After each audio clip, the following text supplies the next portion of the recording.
Ladies and gentlemen, let's start with a huge round of applause with Mrs. Rekha Gupta.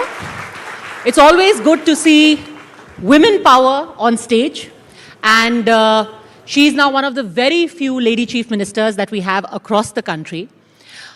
पर रेखा जी, क्योंकि हम दिल्ली में बैठे हुए हैं इस वक्त, दिल्ली में एक विषय है जो कि हर किसी के जहन में रहता है और रहना भी चाहिए. बहुत सारी रिस्पॉन्सिबिलिटीज़ आपके ऊपर हैं, इंफ्रास्ट्रक्चर की, लॉ एंड ऑर्डर वगैरह, सब बहुत सारे सरदर्द है. लेकिन एक विषय जो हर कोई बार बार रोज़ सवाल पूछता है, और ख़ास तौर पर अब तो क्योंकि सर्दियों के महीने आ गए हैं, ये पोल्यूशन, ये स्मॉग कब ख़त्म होगा? क्यों ऐसा हो गया कि अब आपको 10 महीने हो गए हैं सत्ता में आए हुए, पर इस बार फिर से स्मॉग हुआ? क्यों? पद्मजा जी, सबसे पहले तो मैं यहाँ ऑडियंस में बैठे हुए अपने सभी दिल्ली वासियों को, सबको बहुत नमस्कार करती हूँ. आपने पहला ही क्वेश्चन पॉल्यूशन पे पूछा. वेरी ट्रू, आज भी पॉल्यूशन है, स्मोक है, पर ये आज ही है ऐसा नहीं है. It's a legacy problem. Delhi शहर जो कि 1500 किलोमीटर में 1434 किलोमीटर में है और जिसकी पॉपुलेशन आज लगभग 3 करोड़ पे हम खड़े हैं, जो लगातार बढ़ रही है, जो 2010 में थी पॉपुलेशन, जो 2015 में थी, जो 20 में थी, आज उससे कई गुना ज़्यादा है. जो सड़कों पे ट्रैफिक था, जो गाड़ियाँ थी, जो 15 में थी, आज 25 में उससे कई गुना ज़्यादा है. जितना गाड़ियों का रजिस्ट्रेशन उस समय होता था, आज उससे 3 गुना गाड़ियों का रजिस्ट्रेशन होता है. तो ये सारी सिचुएशन ऑनगोइंग है, लगातार चल रही हैं. और पॉल्यूशन में कोई एक इनपुट नहीं होता, उसमें बहुत सारे फैक्टर काम करते हैं. उसमें आपका ट्रांसपोर्टेशन भी काम करेगा, उसमें आपका ओपन बर्निंग भी काम करेगी, उसमें आपकी डस्ट भी काम करती है. हर तरह का जो इनपुट है उस सब मिलकर के पॉल्यूशन बन जाता है. तो ऐसा नहीं है कि आज कुछ ऐसी जादू की छड़ी घूमने से सब खत्म हो जाने वाला है. It's a regular process. आप आज जो कर रहे हो उसको और स्पीड में आपने शुरू किया. 10 महीने में हमारी सरकार में वो सारे मेजरमेंट्स लिए जो कि लिए जाने थे, जो शायद पिछली सरकारों ने नहीं लिए होंगे. इसलिए ये लीगेसी प्रॉब्लम आज भी स्टैंड कर रही है. अदरवाइज़ ये शायद ख़त्म हो जाती. जो कांग्रेस की गवर्नमेंट के टाइम था, जब उनके टाइम पे भी इसी तरीके से पॉल्यूशन होता था, तब उन्होंने क्या किया, जो उसके बाद की गवर्नमेंट थी तो उन्होंने क्या, वो भी बहुत मैटर करता है. तो ये एक लीगेसी प्रॉब्लम है जो हमें साथ में मिली है. पर इतनी बात का मैं विश्वास अपनी दिल्ली की जनता को दिलाती हूँ कि 10 महीने में जो जो दिल्ली सरकार को करना चाहिए था उसको हमने बहुत हाई स्पीड पे किया. डस्ट मिटिगेशन प्लान से लेकर के हर चीज़, जो इंडस्ट्री पॉल्यूशन है उसको भी हमने कर्व किया, लगातार अपनी स्ट्रिक्टनेस बढ़ाई, अपनी जो एजेंसीज थी उनको एक्टिवेट किया. हर जगह जाकर के ओपन बर्निंग को लेकर के हमने बहुत सारे स्टेप उठाए. मतलब पहली बार दिल्ली में हमने वो जो चौकीदार या वो लोग जो रात के टाइम लकड़ी जला के बैठ जाते थे, उनके लिए 10,000 हीटर दिल्ली में बांटने का काम किया. आप सोचिए कि हर वो अलाप जो एक लकड़ी जला के लोग 4 लोग बैठ जाते हैं, वो सब कुछ तो जाकर के पॉल्यूशन बनता है. तो ऐसे हजारों जगह पे सर्दी की रातों में आग जलाई जाती है. तो कौन इसको कैटर कर रहा था? पहली बार हमने जो झुग्गी बस्तियों में कच्चे चूल्हे आज भी जल रहे थे, तो वहाँ कोयले से, वहाँ लकड़ी से आप चूल्हा जलाते तो वो धुआं भी तो जाके पॉल्यूशन बनता है. उनको हमने गैस कनेक्शन देना, उनको हमने चूल्हा देना शुरू किया कि भाई आप दिल्ली से हम ओपन बर्निंग को जीरो करें. जो कूड़ा जलता है, जो लोग कहीं कहीं पे आग लगा लेते हैं, तो उन सबको हमने चेक करने का काम किया. इसी तरीके से डस्ट को लेकर के हर सड़क पे आप देखेंगे कि वाटर स्प्रिंकलर से लेके हर वो इफ़ेक्टिव मेजर करने की कोशिश की जा रही है. आज जितने इलेक्ट्रिक पोल हैं उस पर एक नई टेक्निक के माध्यम से अब हमने जो मिस्ट लगाने का काम किया, वो अपने आप में अच्छा इफ़ेक्ट दे रहा है, वो भी काम कर रहा है. तो जितने भी मेजर्स दिल्ली में है उनको हमने लेना शुरू किया. पर फिर भी मैं इतना कहना चाहूँगी कि ये जो पॉल्यूशन है, ये केवल सरकारों का काम नहीं है. इस पे दिल्ली की जनता को, हम सबको, आसपास के हमारे नेबरिंग स्टेट्स को, हम सबको मिलकर के इसको काम करना पड़ेगा। और जब सब मिलके काम करेंगे, आज जितना ट्रैफिक सड़कों पे है तो हर गाड़ी पॉल्यूशन क्रिएट कर रही है, तो हम सब लोग मिलकर के कुछ ना कुछ उसमें अपना डालें, एफर्ट डालें, हम कार पूल करना शुरू करें। हम कुछ, अब बहुत आसान है दिल्ली में अगर हम कहें कि चलिए जी लॉकडाउन लगा दें, क्या उससे काम चल जाएगा? जब भी किसी सिटी को सर्वाइवल करना होता है, उसको चलते भी रहना है, उसको गति भी रखनी है, पर फिर भी समस्या का समाधान करना है, तो उसमें सबका सहयोग हो और सरकार भी पूरी तत्परता से काम करे, तो मुझे लगता है कि समाधान धीरे धीरे जरूर मिलेगा। क्योंकि आपने कहा कि नेबरिंग स्टेट्स हैं, उनको भी कोऑपरेट करने की ज़रूरत है। ये एक कांस्टेंट आपका फाइट रहता था जब अरविंद केजरीवाल मुख्यमंत्री थे, तो constantly for more than a decade the fight was कि भाई पराली बर्निंग हो रही है, पराली बर्निंग हो रही है। अब तो government of India data suggest कि पराली burning has gone down in Punjab significantly. Punjab ने अपना पराली बर्निंग कंट्रोल कर लिया है, उसके बावजूद दिल्ली में AQI कल जो है AQI था 327, then it came down for 323. A couple of weeks ago on the 11th of November 428 AQI था, नवंबर 12 को 418 AQI था। पराली बर्निंग कम हो रही है, आपने सारे मेजर्स ले लिए हैं, उसके बावजूद भी 400, 300, 350 AQI क्यों है? मैं वही बता रही हूँ जो मैंने आपको पहले कहा कि जिस तरीके से हमारी आज की पॉपुलेशन बढ़ी है, जिस तरीके से सड़कों पे ट्रैफिक बढ़ रहा है, बहुत सारे मेजर्स हमने अपने ट्रांसपोर्टेशन को लगभग EV पे लेकर के आए हैं। जितना हमारा गवर्नमेंट ट्रांसपोर्टेशन है आज उसमें से 50% हम EV पे आ चुके हैं और अगले साल के अंत तक पूरी तरीके से हमारी सभी बसेस इलेक्ट्रिक होने वाली हैं। तो हर चीज़ की मेजरमेंट है। पराली अपनी जगह एक कारण है, जो हमारी NCR में जितनी भी इंडस्ट्रीज़ हैं उनमें जो पॉल्यूशन है वो अपनी जगह एक कारण है, पर दिल्ली के कारण बहुत सारे हैं। मैंने यही कहा कि दिल्ली के अपने कारण भी बहुत सारे हैं जो कि चीज़ें मैटर करती हैं, हमें उन सब पे वर्कआउट करना पड़ेगा। आज जिस तरीके से दिल्ली की सड़कों की हालत हमें मिली, आज हम पूरी तरीके से उसमें पाथोल्स भरना, उसमें वॉल टू वॉल कारपेटिंग करना, उन सब पे लगातार काम कर रहे हैं। तो समय जरूर लगेगा, पर उसमें एक जो कमी आने वाली बात है वो समय के साथ जरूर आएगी और लगातार आ भी रही है। आज जो आपका AQI है और इसी दिन आप पिछले ईयर का भी AQI देखें तो आज उससे कम AQI है। आप ये सोचिए कि ट्रैफिक बढ़ रहा है, गाड़ियां बढ़ गई, पॉपुलेशन बढ़ गई, फिर भी आज आप उस लेवल पे मेंटेन कर पा रहे हैं। तो जो आप कह रही हैं कि वो सारे फैक्टर काम कर रहे हैं। क्योंकि दिवाली के आसपास पिछले साल भी जितनी AQI थी उतनी ही AQI इस साल भी थी, और इस साल तो आपने उल्टा पटाखे जलाने की भी इजाजत दी। अब आप मान रही हैं ना कि अगर पटाखे जलने के बाद भी AQI सेम मेंटेन हो रहा है तो इसका मतलब कुछ ना कुछ एडिशनल एफर्ट हुए हैं बाकी चीज़ों में, जिसके कारण से AQI बेहतर हो पाया। तो दिल्ली ने दिवाली भी मनाई और AQI भी मेंटेन किया। दिल्ली में आज भी 15 साल और 10 साल की गाड़ियों को हम चला रहे हैं जो कि एक टाइम पे बैन हो रही थी, आज वो गाड़ियां चल रही है। आज दिवाली मना रहे हैं, आज हम बाकी सारी इवेंट कर रहे हैं, हम यमुना जी पे छठ मना रहे हैं, हम सारी चीज़ें कर रहे हैं, पर AQI अपना मेंटेन करके चल रहे हैं क्योंकि वो सारे एफर्ट सरकार कर रही है जो सरकार को करने चाहिए। क्योंकि कुछ लोग तो ये भी कह रहे हैं कि AQI आपके लिए कन्वीनियंटली इसलिए दिख रहा है इस वक्त क्योंकि आप गेम कर रहे हैं सिस्टम को, कि जहाँ जहाँ आपके मॉनिटर लगे हुए हैं वहाँ पर ही जाकर के सारा छिड़काव हो जाता है। देखिए, ये मुझे लगता है कि जिन लोगों ने इस बात को सर्कुलेट किया है वो कहीं ना कहीं जो मॉनिटरिंग टावर हैं आज उन्हीं सरकारों के लगाए हुए हैं।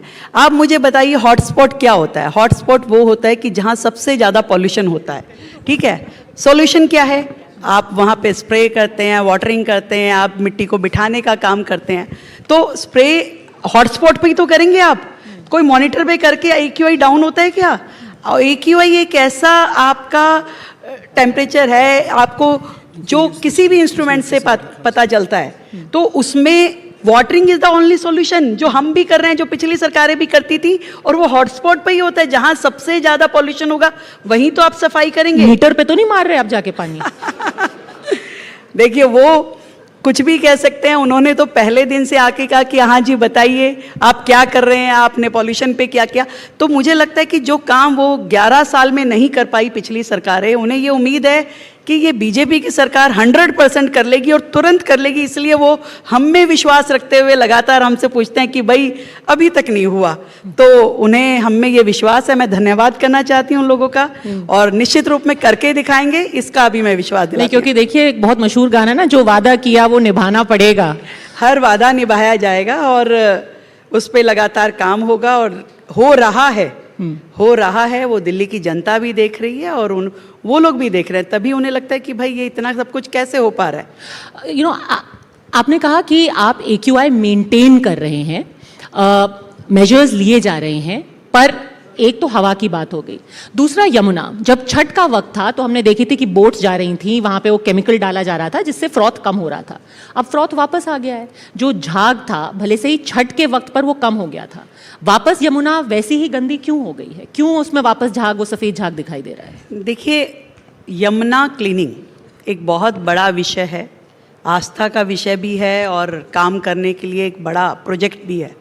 और वो ऐसा भी नहीं है कि आपने कुछ पर्टिकुलर कुछ 2-3 चीज़ें कर दी और वो तुरंत साफ़ हो गया। अगर ऐसा होता तो हो ही जाता। यमुना सफाई इज़ अ बिग प्रोजेक्ट और उस पर बहुत सारी स्टेजेस के काम करने की ज़रूरत थी, जिसे हमने आते ही उसको इनिशिएट किया। आज शहर भर के लगभग सब नाले आकर के यमुना में गिरते हैं। उनके लिए कोई और जगह, कोई और प्रोसेस कभी पिछली सरकारों ने नहीं बनाया। आज हमारी सरकार आने के बाद उन सारे नालों को टैप करना, उन नालों पे STP बनाना, जो पुराने नाले बने हुए हैं उनको अपग्रेडेशन करना, वो सारा काम होने के बाद ही यमुना साफ कहलाई जाएगी। तो वो एक दिन का काम नहीं है। आज हमारी सरकार ने आने के तुरंत बाद इन सब चीज़ों पे काम करना शुरू किया। यमुना सफाई का एक विस्तृत प्लान बनाया और फ्लो कैसे बढ़े, जो वर्तमान में पानी आ रहा है वो कैसे साफ हो, हर चीज़ पे काम हो रहा है। जिस फॉगिंग की आप बात कर रहे हैं, जिस फ्रॉथ की, वो पूरे यमुना के स्पैन में नहीं है।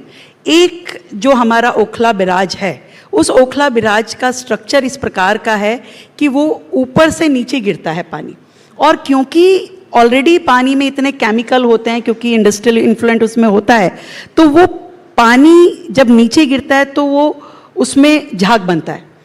आप कहेंगे कि भी छठ के टाइम एक्स्ट्रा मेजर्स लेकर के उनको हटाया गया, क्योंकि वो फेस्टिवल टाइम था, लाखों लोगों की आस्था उस समय जुड़ी थी, और उसके बाद से हम हर टाइम उसमें स्प्रे नहीं कर सकते। और एक मेजर जो है उसका मेजरमेंट यही है कि आपको जो इंडस्ट्रियल इन्फ्लुएंट उसमें आ रहा है उसको ख़त्म करना पड़ेगा, यमुना को साफ करना पड़ेगा, इंडस्ट्री को पूरी तरीके से इन चीज़ों को बैन करते हुए, तब जाके यमुना साफ होगी, तब जाके यमुना में से वो झाग खत्म होंगे। और वो लगातार उस प्रोसेस को किया जा रहा है। नेबरिंग स्टेट्स के साथ हम बैठे हैं, हरियाणा के साथ, यूपी के साथ में, और वो लोग भी हमारे साथ में इस रिस्पॉन्सिबिलिटी को शेयर कर रहे हैं, और लगातार इस दिशा में काम चल रहा है।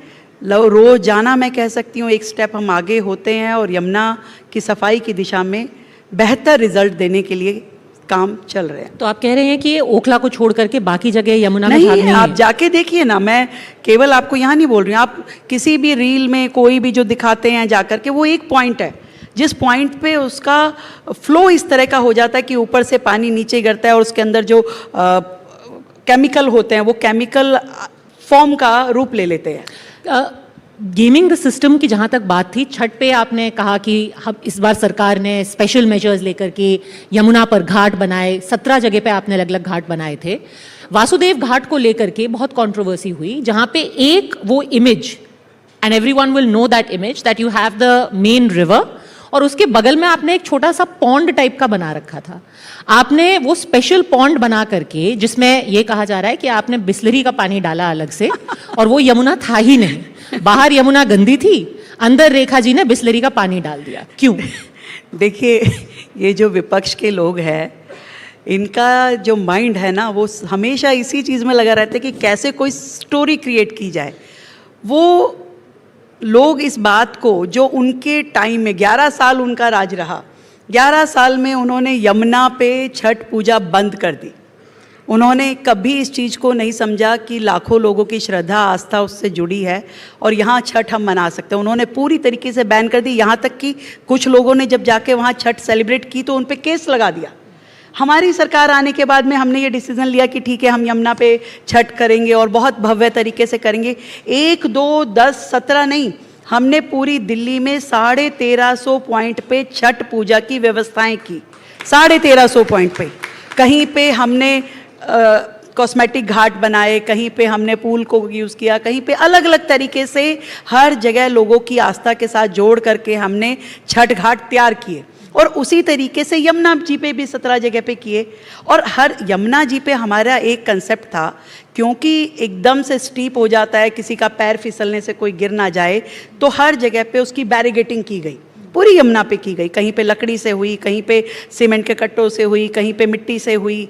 तो ऐसे ही एक बैरिगेटिंग वासुदेव घाट पे भी थी, क्योंकि उससे पहले बाढ़ आई थी। बाढ़ आने से आपको ध्यान है तो वासुदेव घाट पे जो पानी था वो शमशान घाट तक चला गया था। तो कई ट्रक मिट्टी हमने वहाँ से हटा के उस पूरे घाट को साफ़ किया। और वहाँ से जब पुल बना तो वो मिट्टी सामने थी, वो पहले भी उसका नेचुरल स्पेस था, उस मिट्टी को वहाँ करके साइड में से पानी निकला था। उन्होंने कहा वही, अरे इस पे तो पुल बना दिया गया है। तो ऐसे तो बहुत सारे बने थे।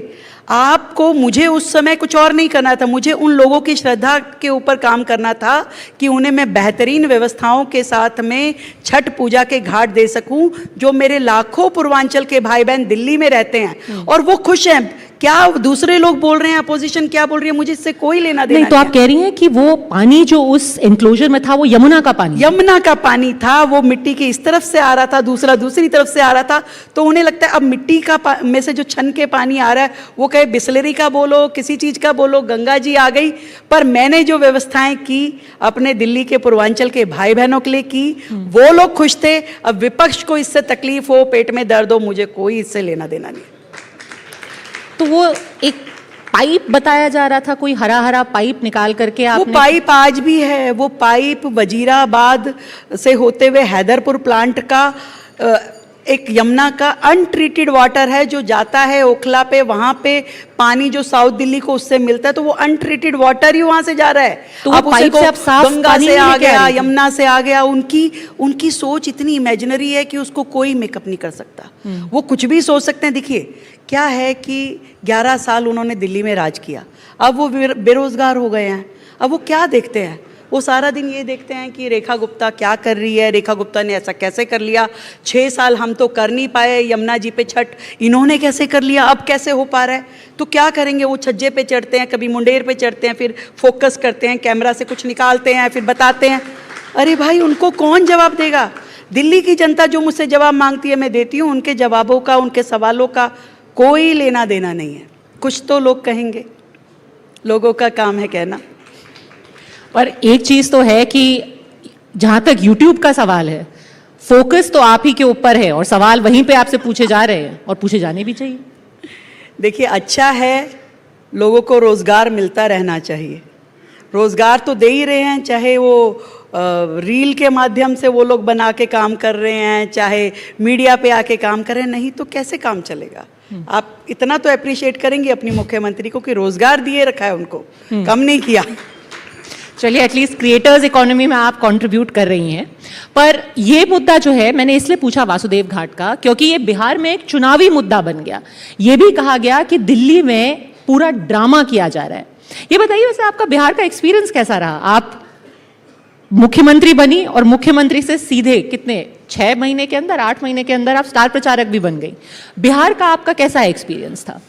देखिए, दोनों बातों का जवाब देना चाहूँगी। आपने कहा कि चुनावी मुद्दा बना, ये मुद्दा कुछ लोगों ने बनाने की कोशिश की, पर वो उनके अपने ही स्फीयर में अटका रहा।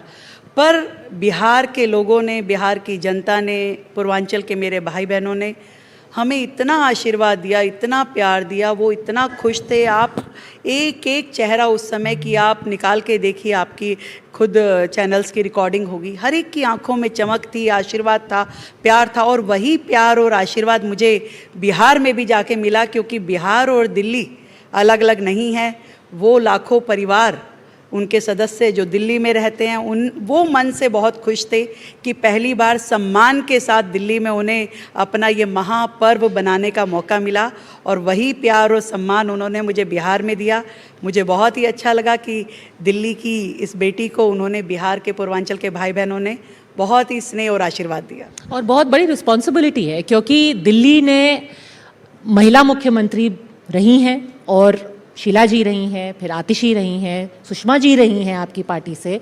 तो कभी आपको लगता है, और आपने बोला भी था जब आपकी स्वेरिंग इन थी तो उस वक्त आपने बोला भी था कि मैं एक पार्टी की कार्यकर्ता थी, फिर मैंने काउंसलर की तरह काम किया है और अब सीधे मेरे को मुख्यमंत्री बनाया गया है, जिसको कहते हैं ना weight of expectations, because we are here at a leadership summit. कभी लगता नहीं है that you have the weight of expectations, क्योंकि दिल्ली ने खास तौर पर महिला मुख्यमंत्रियों को रिस्पॉन्सिबिलिटी दी है और आप अब पूरे देश में गिनी चुनी महिला मुख्यमंत्री में से एक है।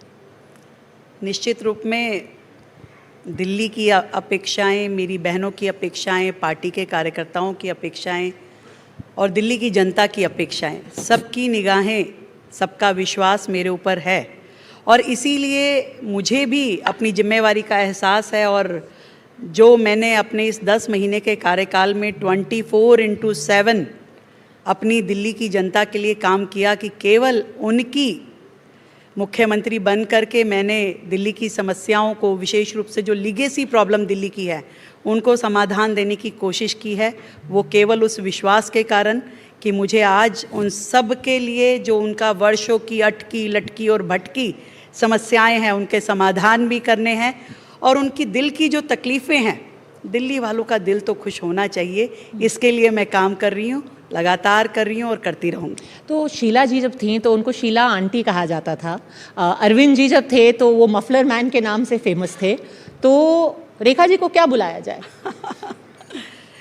देखिए, बहन कहें, बेटी कहें, माँ कहें, कुछ भी दिल्ली की जनता मुझे अपना मान के बोल सकती है, पर मैं उनके सुख दुख की साथी हूँ, उनकी हर तकलीफ़ में उनके साथ खड़ी हूँ और उनकी हर खुशी में उनके साथ खड़ी हूँ। ये दिल्ली को कहना चाहती हूँ। रेखा दीदी, मैंने कहा ना कि जो एक दीदी बंगाल में है, एक दीदी दिल्ली में, दिल्ली के दिल में रह करके काम करना है और दिल्ली के लिए काम करना है।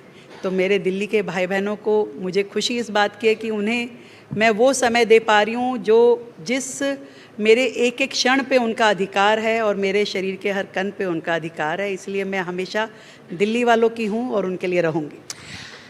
तो रेखा दीदी, अब आपने ये जो टाइटल है एक्सेप्ट कर ही लिया है, ये बताइए कि क्या टाइमलाइन दिल्ली वाले आपसे एक्सपेक्ट कर सकते हैं? देखिए, आप भले से ही कहें कि ये एक बड़ी प्रॉब्लम है, जन भागीदारी होनी चाहिए, लेकिन लोग कहेंगे कि आज आपकी ट्रिपल इंजन की सरकार है, केंद्र में भी आप हैं, एलजी भी आप हैं, मुख्यमंत्री भी आप हैं, तो आप एक टाइमलाइन दीजिए। कब आप प्रॉमिस कर सकते हैं कि हमारा AQI 300, 200 नहीं 50 होना चाहिए?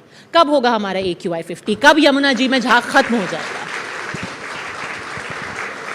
दिल्ली, देखिए मैं आपको बताती हूँ, दिल्ली की लीगेसी प्रॉब्लम्स, दिल्ली के कूड़े के पहाड़, दिल्ली में यमुना जी की सफाई, दिल्ली में टूटी फूटी सड़कें, दिल्ली में स्कूल हॉस्पिटल का इंफ्रास्ट्रक्चर और दिल्ली में पर्यावरण, ये सारी वो चीज़ें हैं जो यहाँ बैठे हुए हर एक व्यक्ति के दिल के नज़दीक है।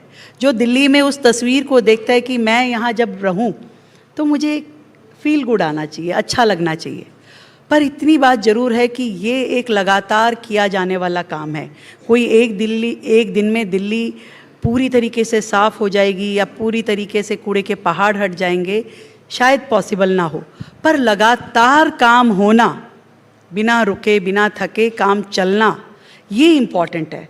और वो मैं अपनी दिल्ली को इंश्योर कर सकती हूँ कि हर एक जो लीगेसी प्रॉब्लम दिल्ली की है उस पे बहुत सिंसियरली और बड़ी मेहनत के साथ में आपकी ये सरकार काम कर रही है, लगातार कर रही है। और जब समस्या को समाधान के लिए काम शुरू करते हैं तो उसको एक दिन ख़त्म होने का मौका भी मिलेगा और निश्चित रूप में मिलेगा, ये विश्वास दिल्ली को करना होगा। एक आखिरी सवाल आपसे पूछ लेती हूँ, अगली बार जब रेखा जी लोगों के बीच में जाएंगी वोट मांगने के लिए, तो पक्का ये प्रॉमिस अपना कम से कम 50% तो पूरा करेंगी ना कि आपकी हवा साफ हो गई है? 300 से 100-150 तक तो लाएंगी ना आप? देखिए, मैं 50% और 100% की बात नहीं कर रही हूँ, पर दिल्ली की जनता इस बात को जरूर मानेगी कि रेखा ने अपना 100% किया है और वो कर रही है। रेखा गुप्ता जी, बहुत बहुत धन्यवाद हमसे बात करने के लिए। देखिए, दिल्ली की जनता पूरी रिस्पॉन्सिबिलिटी, आपको भर भर के वोट दिया है, पर उम्मीदें बहुत बड़ी हैं, उम्मीद के साथ साथ एक्सपेक्टेशन भी है। बहुत बहुत धन्यवाद हमसे बात करने के लिए। Thank you, Honorable Chief Minister of Delhi.